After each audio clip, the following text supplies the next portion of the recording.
In this lesson of the Photos app section, I'm going to show you how to save and export your photos to share them with the world. Once you have edited photos, you can select one or multiple. So if we're back here and we want to select multiple, we can shift click multiple or command click multiple if they're not all in a row. See, if I select this first one and then shift click the last one, it selects all of that range, or you can kind of click and drag over the photos. But if you want to just select, say, this photo of Sam and then the tomatoes, you command click those.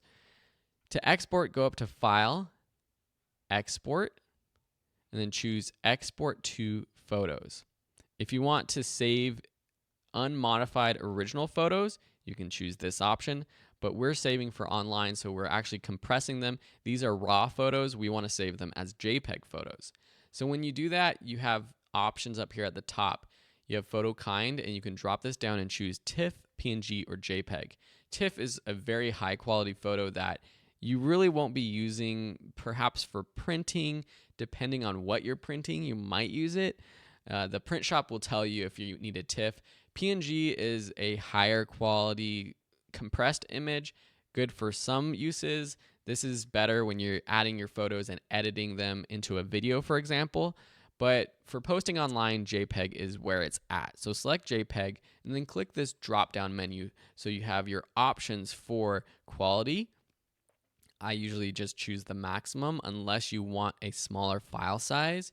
So if you do have a limit, for example, if you're posting online, for example, on your website, you might want a small file size. But if you're posting to social media, I usually just choose the maximum. For color profile, I recommend just choosing the most compatible. If you have a specific reason to choose Adobe RGB, Display P3, or sRGB, you can, but usually you're just going to leave most compatible and the colors will look fine. In terms of size, this is the other option that you might want to adjust. Some websites only allow you to upload specific sizes or up to a specific size, and so you'll have to put in a custom option there. Or you can kind of choose sort of a standard small, medium, or large size, or just export it as full size, which is what I typically recommend. Most sites will allow you to upload any size image. But if you are posting this to your website or portfolio and you want to make sure that it's not taking up too much space, you would choose a custom. And so if you know that on your website your images need to be 500 pixels wide, then you would choose the max width and then use this 500. And so what this is going to do is it's going to make both photos 500 pixels wide, and depending on the aspect ratio, the height can be really whatever. If you want the height to be a specific amount, so say you know your images can't be above 1000 pixels high, then that's going to make the max height be 1000 pixels and the width is going to adjust accordingly. So I'll choose that so we can see what it ends up looking like. For info, you can choose whether to include the titles, keywords, and description and metadata that is already included or that you added to the photo. Within Mac Photos, you saw that if you go to that info button up here where we tagged Sam as a face, you can also add things like keywords and a description there. For the name of the file, you can use the title that you give it in Mac Photos, use the file name, which is usually what I'll do. For subfolder name format, just leave it as none. Click Export and then choose where you want to save it. I'm going to save it into my Mac Photos folder. Create a new folder by clicking the New Folder button down here. I'll call this Edits, Create, and then click Export.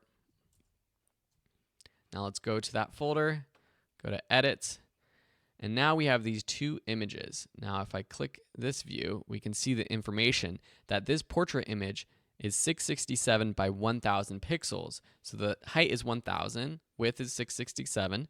This one, the height is still 1000 because that's our max, but the width is 1500, and that's because this was a horizontal photo.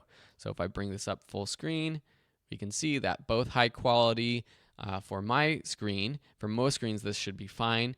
But again, if you're uploading and posting online, for most reasons, especially for social media, why not just create the highest quality full-size image in the original size? So you don't necessarily need to limit yourself and make it smaller unless you have a good reason like posting to your own website.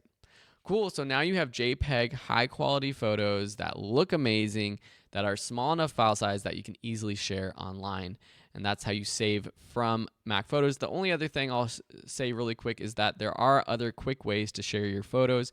By selecting them, going to File, and clicking Share, you can go ahead and send photos automatically to different apps, like to your iCloud photo sharing if you use iCloud, via AirDrop if you want to send it to your phone really quickly and you have another iOS device, to Twitter, to Facebook, to Flickr. All of these things you'll have to sign in once you do that, but it's a quick way to upload directly there. You can send it as a text message, and there's even more options if you click more.